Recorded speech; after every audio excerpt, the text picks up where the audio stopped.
Hi, I'm Greg Hunter. This is the weekly news wrap up for Friday, September 28th, 2018, the WNW 354. Boy, what a big build up for a big dud, except for what Brett Kavanaugh had to say with this intensity builds for Kavanaugh hearing it, intensity. And it's so weird to be on the same front page as Bill Cosby. If you look closely there, he is in handcuffs. That looks very, I don't believe he thought his career would be that way. He's 81 years old, got 3 to 10 years in an actual legitimate case of a sexual assault from many women with a lot of good evidence. But intensity builds for Kavanaugh hearing. Listen, no new news. I want to talk a little bit of nuts and bolts, and then I want to back up to 80,000 feet. But a little nuts and bolts. No new news. Big number one case-killing fact.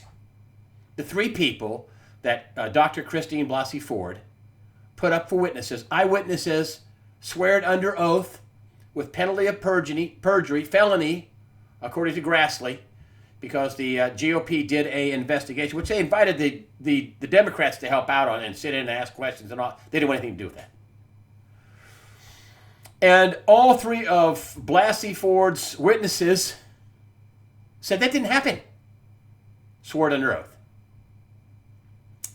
The other 2 women are totally bogus. I mean, even worse. So this is the best thing they had. Inconsistencies in her testimony. She didn't want to fly, but yet she's a world traveler. I'm surprised it didn't come up that nobody asked the question, do you work for the CIA? Have you ever worked for the CIA as a recruiter at Stanford? Have you ever worked there? Did your father work for the CIA? But that didn't come up. I guess they didn't need that. But still, it was, even Megyn, I hate Donald Trump, Kelly, who's a former lawyer on it, who's over on NBC now, she was on Fox. He said, boy, they're lucky they're not in a court of law. Yeah. Even Jake Tapper said there's no corroborating evidence. These Democrats, Kamala was a former prosecutor. She knows it's a dud case. She knows this would never see the light of day. Terrible, unprovable. Didn't happen is the most important point. All the witnesses with the other 2 ladies said it didn't happen, didn't have any evidence. I mean, Alan Dershowitz, famed law professor Alan Dershowitz at Harvard, you're talking about the signed sworn affidavit Michael Avenatti's client had about the gangbang parties. He said there's so many problems with the affidavit that I really question Avenatti's legal skills. A dud. Didn't happen. False. Even the president called it a big fat con job.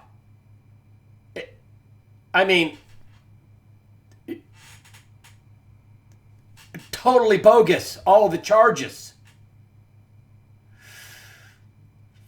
And so, it didn't work. Now let's back up. Let's get up to 80,000 feet.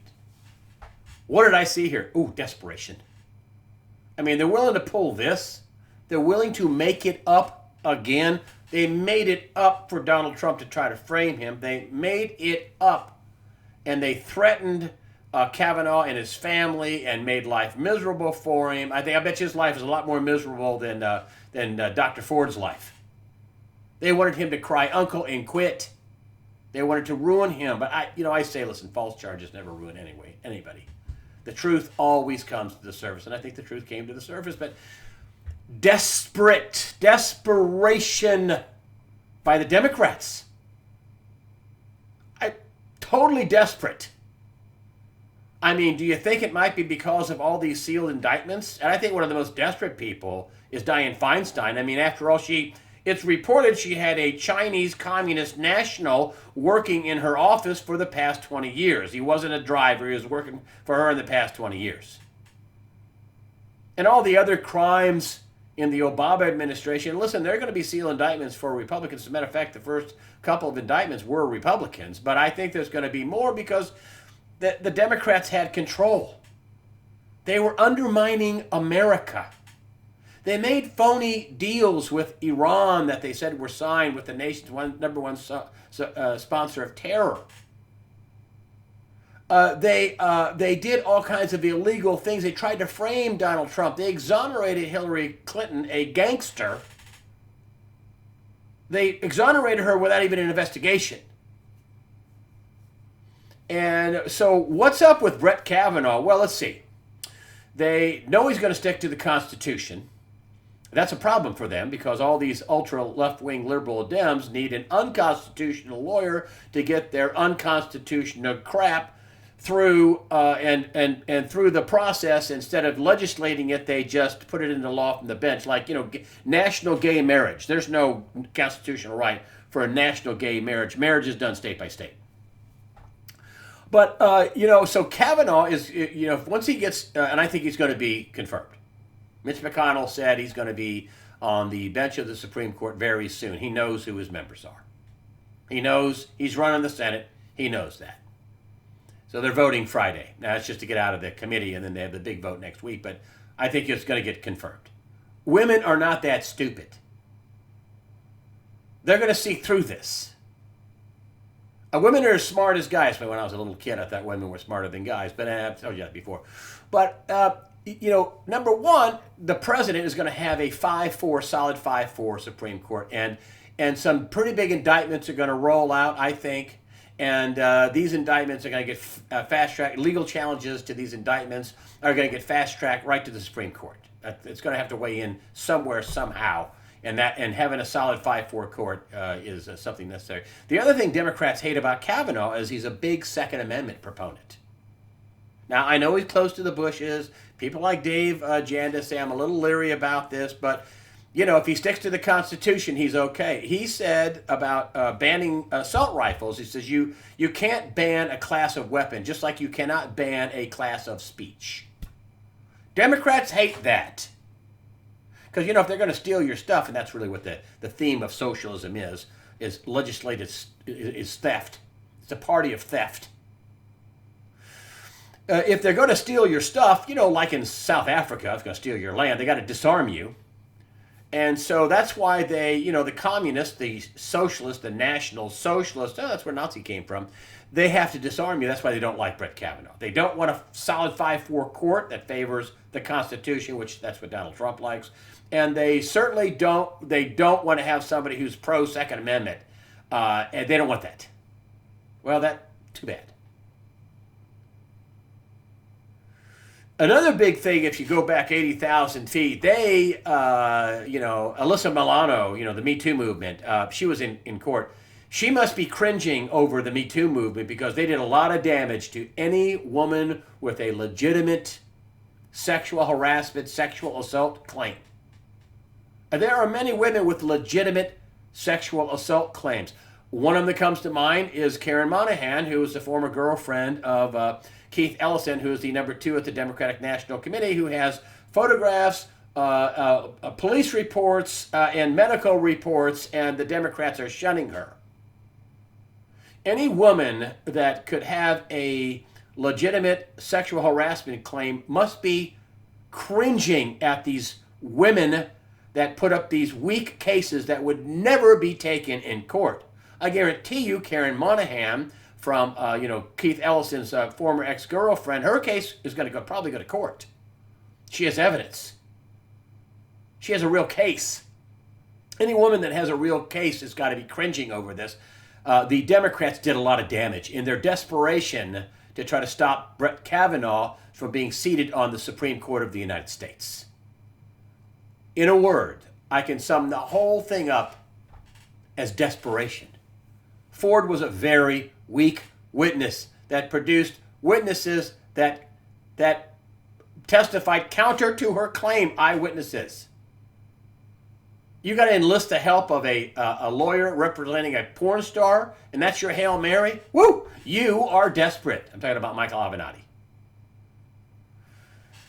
So, you know, and desperate people do desperate things. And this whole thing with you know, Ford and Kavanaugh sucked up a lot of air out of the newsroom.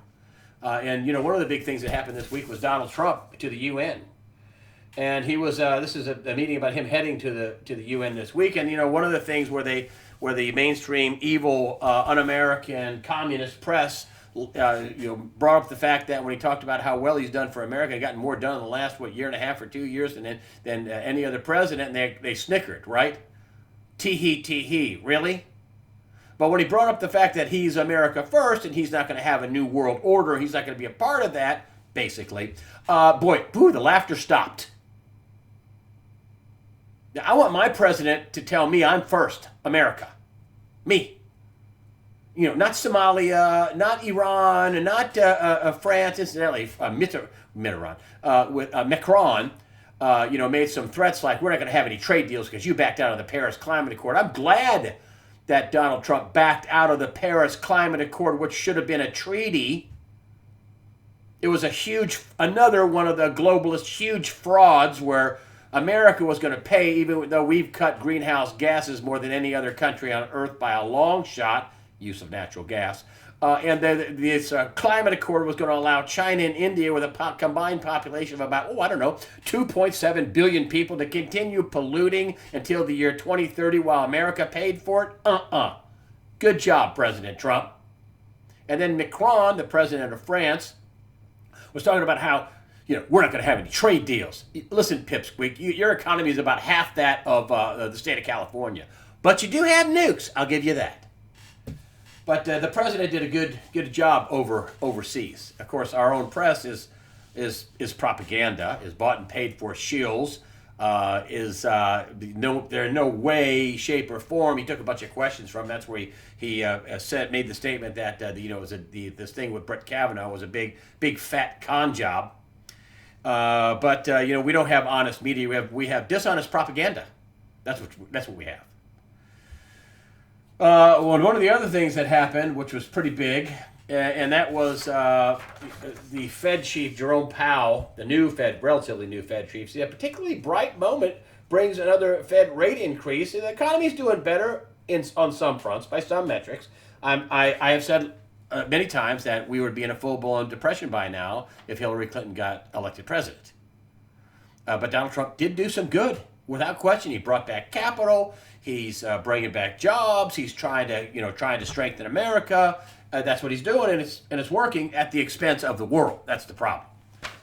And then we have, we do have the U.S. This is also this statement right here from Jerome Powell. That the U.S. is on an unsustainable fiscal path. There is no hiding it. He's talking about, aging population and a big class of people who don't work that get a check. And then you take a look at this little marker here. Even though they're raising rates, pending home sales plunge in August, led by collapse in West. And, you take a look at the Fed funds rate, and it's 2, they always have a range. They don't just call it 2%. It's 2.25%, a little more than 2%. But the inflation rate, according to the Fed, is around 2%. So we really still have a 0% interest rate, considering inflation. If you have 2% inflation and the Fed funds rate is 2%, your interest rates are effectively zero, roughly. My friend Greg Manarino called me and was talking about the whole, rate increase thing, which he called way off and said, they're going to raise rates? They have to. He was right. Again. And I thought maybe they wouldn't because there's, the housing starts and some things aren't, as good as what they are pretending they are. But there's some good news in the economy. There's no question about that. But there's some bad news too. But anyway, he says, they announced this rate hike and the market vaults up about 100 points. He said, then Jay Powell comes out and starts talking and the market just sinks, just goes down. Anyway, they remove the word accommodative to the policy, but yet he gets out and says, no, well, we're still going to be very accommodative, basically. And he says, the whole thing's fake. I mean, they have to keep people in the market. They're going to try to keep people in the market, at least till after the midterm elections. I have a hard time arguing that, but I don't know if they will. I mean, this is the longest expansion in history now, officially. The longest one. Not that great of an expansion, but it still is an expansion. And then you say, Manarino was telling me about how, listen, I don't ever remember getting this many warnings from this many high-powered people in this short of space. And he's right about that. And another one that came out, which he sent to me and said, hey, here we are again. Janet Yellen, former Fed head, says it's time for alarm as loan bubble runs amok. It's another debt problem. The other thing that's going to be a problem is car sales. According to Edmunds.com, that year over year will probably be off a little more than 8%. So that's not growth, that's contraction. And that's with pretty low interest rates already for car loans and home loans. I mean, what are 30-year mortgages? 4% or thereabouts. And car loans are fairly cheap as well. And, the car makers have probably sucked a lot of stuff forward with, deals and incentives and things like that. I think General Motors earlier this year was offering 20% off sticker. I've never heard of that before. And, there's going to be some rough sailing. But I want to talk to you all about, with that backdrop, I want to talk to you about the state of emergency that America is in. Okay? And I want to start with this one, then I'm going to go backpedal a little bit. But it's this one right here. This is on whitehouse.gov, folks. You can read this for yourself. Notice the date, December 21st, 2017. It's an executive order blocking the property of persons involved in serious human rights abuse or corruption. That's human trafficking. Corruption, that could be, well, just because that's a big window to jump through. That's just about anything corruption. Like anything from the Iran deal, with a phony Iran deal, to the sale of our uranium to the Russians, to, all kinds of fraud and bribes, and, who knows how the Paris Climate Accord got done. But this is the actual document that you can get, sorry if I hit the mic, that you can actually get on whitehouse.gov. So this isn't what I think. I'm going to tell you what it is, why you should be worried. A little bit, or at least defensive. And let me blow this up. This is the executive order blocking the property rights, okay? Now, out of this order, it talks about to protect the financial system of the United States. I blow it up so it's easy for you to read it, and said it was a national emergency to deal with that threat. This has never been rescinded. And then if we just back up a little bit from there, that was December, and this is October, and we already start this is another executive order, amending Executive Order 1333, a previous executive order. We're talking about, again, national emergency by reason of certain terrorist attacks. We are under a national emergency for economic, a national emergency for terrorist attacks. And this is October of 2017. The president is warning, so you have October, you have December, national emergency for people of corruption and people that do human trafficking, and the national emergency about the financial system, to protect the financial system, them crashing it, I guess, I am assuming. And then just go fast forward to just this year, July 20th. There's the date, July 20th, 2018, and this is again, notice regarding the continuation of national emergency with respect to transnational criminal organizations. Again, another warning from the White House. You would think that the White House press corps might be required to read whitehouse.gov and maybe ask Sarah Sanders a legitimate question. Excuse me, Ms. Sanders, will you talk about the national emergencies that the president keeps talking about in the last, a year? Can we talk about the multiple emergencies that the president is warning about and declaring? And then we go to this, another one. Here we have again, this is just September of 2012. He's going to crack down on the voter fraud on this one. Executive order imposing certain restrictions. They're going to confiscate property here too. They're going to confiscate property on the other one as well. Some of these things, they're all national emergencies. Some of them involve confiscation of property, but they are emergencies, for election, for crashing the financial system. There are emergencies for terrorist attacks. This is just in the last year on whitehouse.gov. And they're talking again about, emergencies, about the ability of persons located in whole or part. And here is as the interference are illustrated in the 2017 Intelligence Community Assessment. I hereby declare another, read it for yourself, folks.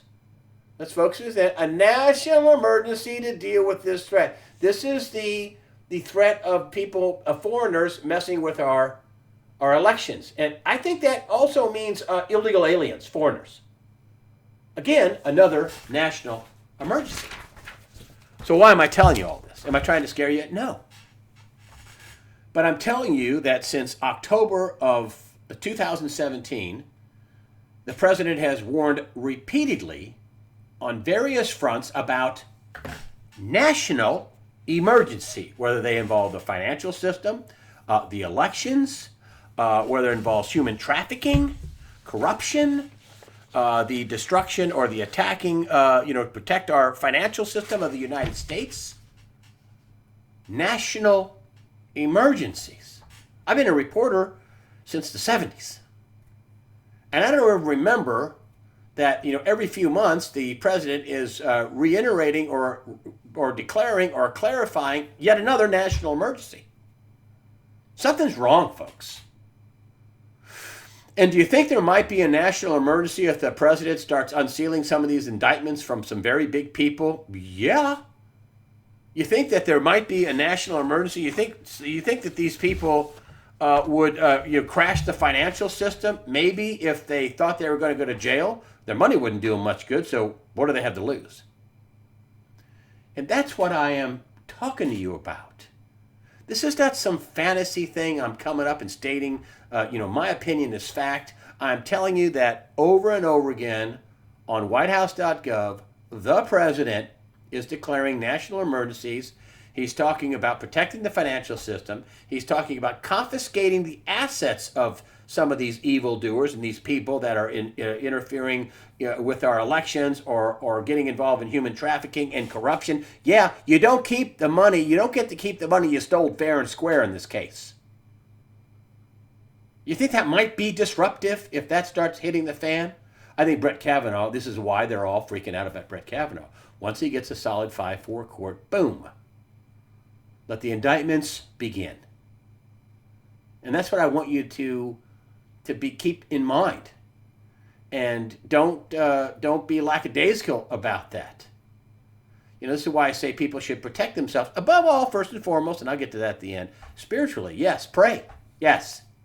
Yes, pray. We are involved in some evil here, folks. These are people that'll just destroy somebody's life, threaten somebody's family, say awful things about his kids and wife. I'm talking about Brett Kavanaugh. To try to stop him from being on the Supreme Court. I think a lot of people, a lot of important people, including Republicans, but I think because of the last 8 years of the Democratic administration, more Democrats are probably involved in this. There's going to be some real gnashing of the teeth, some real, wristing and counterattacks, false flags, whatever these emergencies are warning for. Try to steal the election, try to cheat. The Democrats have to cheat. That's all there's to it, folks. They can't come out and say, we're going to raise your taxes, take away your rights, open the borders, get rid of ICE, you'll put, criminal aliens above your safety. They can't say that. They have to cheat. Which brings me to Ephesians 6:12. For our struggle is not against flesh and blood, but against the rulers, against the authorities, against the powers of this dark world, and against the spiritual forces of evil in the heavenly realms. This is Ephesians 6:12. That could have been written today. That could have been written today. Something a little lighter I wanted to bring up, and that was, remember this magazine cover? This is the modern equivalent of Harry Truman, President Harry Truman. Dewey wins. Hold up the paper that said Dewey wins after he won. Madam President, Newsweek. I looked everywhere for this magazine cover. I told you that. I went out and tried to find it. I just thought, you got the little hands there, and the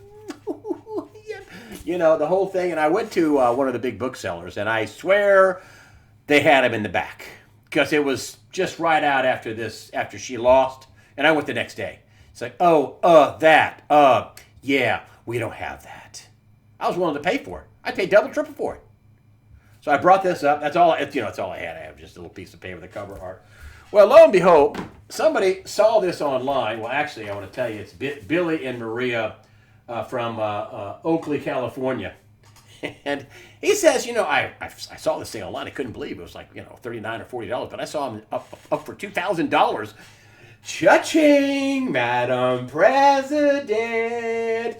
I didn't realize how pukey. I thought it was just a magazine cover. Oh, no, the whole thing is about Hillary Clinton and pictures of her. And there's the Bill and Hill and all this and Tipper and Hillary and the big pictures and her career in life. And here's one of my favorite captions right here.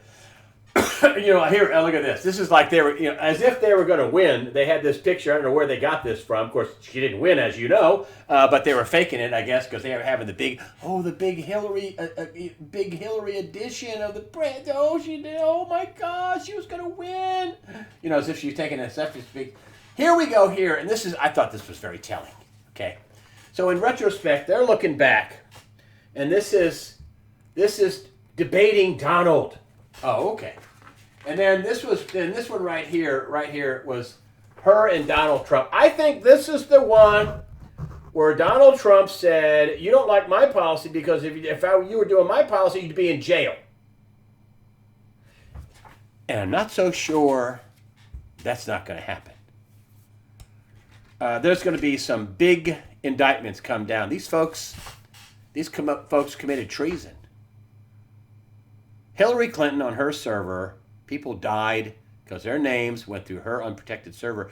It's now established fact that the material on her server went straight to the Chinese government.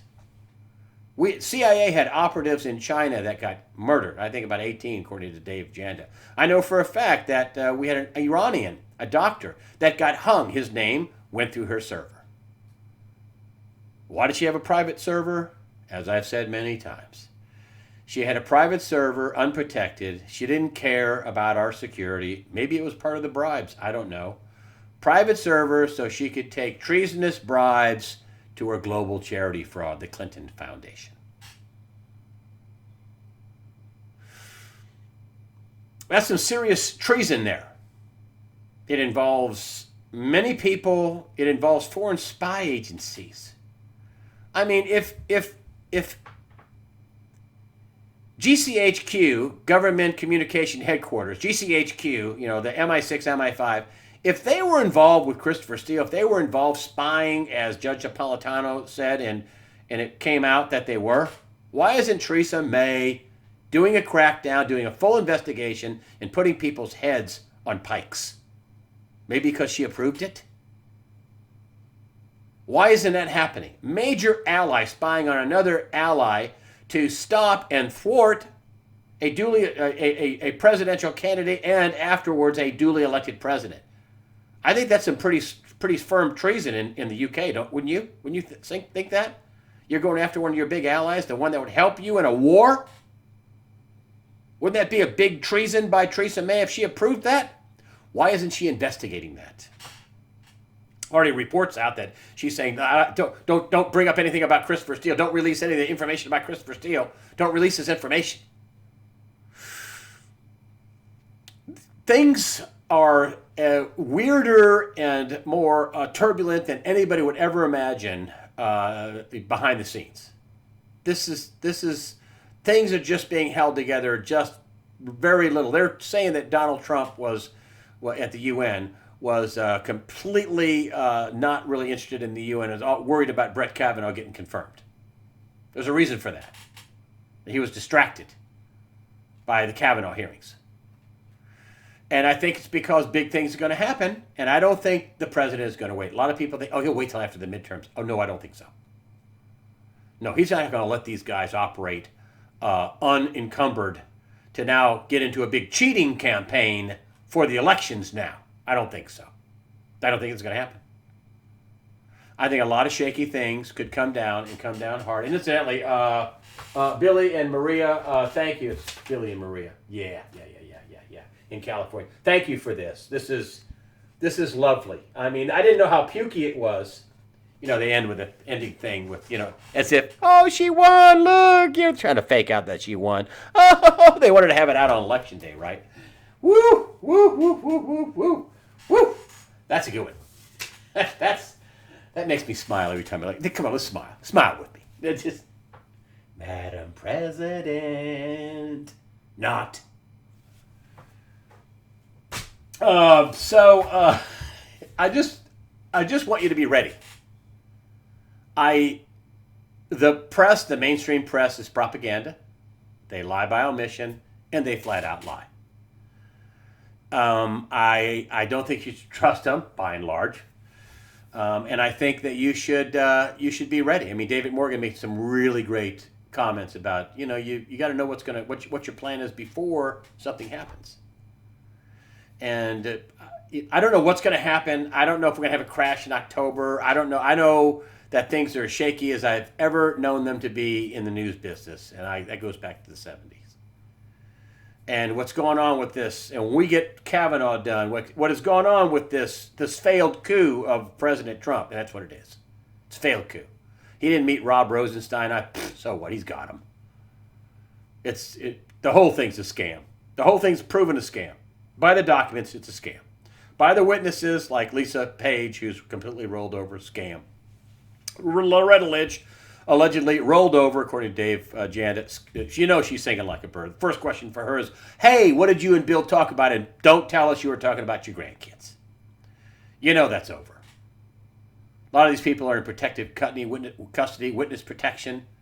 I mean, things are going to come down hard. And I think we're going to be better off for it after it happens. But I want you to be prepared. And, people that come out all the time and they tell me that, the devil's in charge of this world. No, he's not. Listen, the death and resurrection of Christ changed everything. I mean, really, that's how we mark time. It's 2018. Wow, there's like 2018 years of history on the planet. Really? Just 2018? And the devil... I mean, the New World Order globalist Luciferians want you to think they're all powerful. They want you to live in fear. They're not all powerful. You should not be fearful. The person that's all powerful is Jesus Christ. And if you take a look at this, and you cannot get this wrong, you cannot misinterpret this. I don't have to be a Bible scholar, which I'm not, to interpret this. Okay? And it's simply this. In Matthew 20:18, then Jesus came to them, the apostles, and said, all authority in heaven, and it could be power in some Bibles, all authority in heaven and on earth has been given to me. Suck that in. He didn't say some. It's all authority in heaven and on earth has been given to me. Why would Jesus Christ come to the apostles and say that? Why? Because he doesn't want you living in fear. The good guys have the power, and the bad guys don't. And that's why if you take a look at these Senate hearings with, and I hate to break the Democrats down to bad guys, but gosh, they're evil. I mean, man, they're evil. Smear campaign against somebody that didn't do something just to make it up, get women to do it, and you don't know if they got paid off, and you don't know if envelopes were passed, and you don't know. But one thing's for sure, it's phony. None of the evidence, none of 3 women, none of the evidence could stand up in court. It's bogus. They're evil. But all that to say this, don't be fearful. Do not be fearful. Do not be cowered into shutting up, into being politically correct. That's a control mechanism. Don't be politically correct. Speak your mind. You have the right to do so under the First Amendment of the United States, which we still have. And, just don't be fearful. That'll rob you of your good judgment, rob you of your faith. Don't be fearful. One last thing I wanted to bring up is I haven't done this for a while, but thanks to everyone who has donated to USAWatchdog.com. People have told me that, maybe you can have a paywall. Maybe you can give something away for free for $5. I'm not doing that. I'm not doing that. Listen, if you can give some money, fantastic. If you can't, enjoy the site. It's free. I want as many people to get as much information as possible. I am in business with Google and YouTube. And so far, right now, I think it's copacetic. It might be because of all the threats of antitrust and other stuff like that. But right now, it's okay. I do own USAWatchdog.com. That's why I have the join button. And listen, the default position, if I ever do get the Alex Jones treatment, and I could be deplatformed from everything, except I do own, just like he owns Infowars.com, smart guy, I own USAWatchdog.com. That's where you can always find Greg Hunter, at USAWatchdog.com. I don't have any bankers. I'm my own funder. I don't have any people telling me, what to do or how to do it. I run my own ship. I don't have to worry about anybody else. So you can always find me on USAWatchdog.com. But I wanted to tell you, thank you for your comments. I had really rich comments. rich comments with good links and text and good things. Had one commenter put in something about a doctor who was talking about abortion. He graphically described it, and then graphically described how he lost his daughter that he couldn't have, his 6-year-old daughter, and then later said, I'm not ever doing another abortion. That pile of arms and legs and tissue there, you should see it on the comments section. It was on the David Morgan interview. He said that represents, I no longer see that a right to choose or a tissue. I see that as somebody's son and daughter. The only daughter he could have after being told he couldn't have it, he adopted a kid and had another one, died in a car accident, died in his arms. And whew, after that, he, no more abortions. Changed his mind completely. But anyway, that was some of the stuff that put on the site. I just want to thank you for your comments. Thank you for your donations. And remember this, fear not. Prepare yourself mentally, physically, above all, spiritually. Fear not. God the Father and His Son, Jesus Christ, for all authority in heaven and on earth has been given to me. God the Father and His Son, Jesus Christ, and the Holy Spirit are firmly in control. Thank you so much for supporting USAWatchdog.com.